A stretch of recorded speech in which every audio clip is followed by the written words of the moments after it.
Yung araw guys, meron tayong nabili na computer galing Baha. Check natin kung goods pa. Nabili ko pala ito, 300 pesos lang.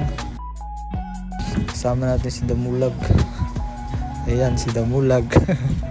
Nagbili pa. Buksan natin guys. Tignan natin kung kompleto pang loob.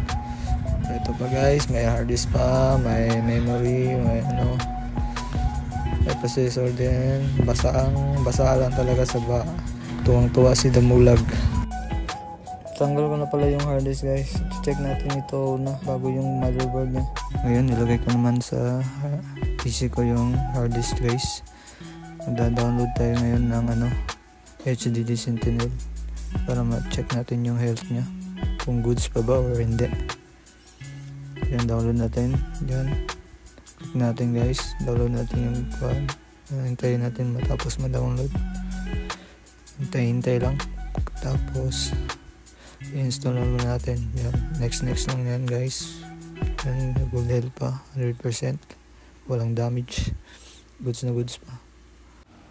Yan guys, tatanggalin natin yung mga tornilyo para malilinis natin yung loob niya kung may putik pa.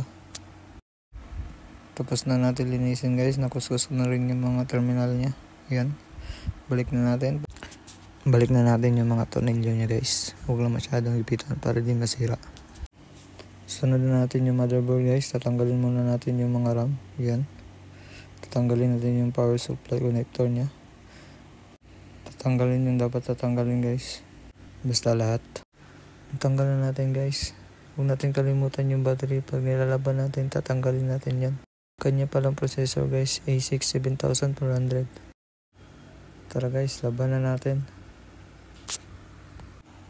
Tapos na natin laban, tutuyuin na naman natin. Gamit natin yung blower guys para mabilis matuyo. Ngayon guys, i-check natin yung board kung goods ba. Hindi ko muna nilagyan ng heatsink. I-short natin yung power switch nya. Tingnan natin kung may display guys. Sana may display. Yun, lumabas na guys. Goods na goods.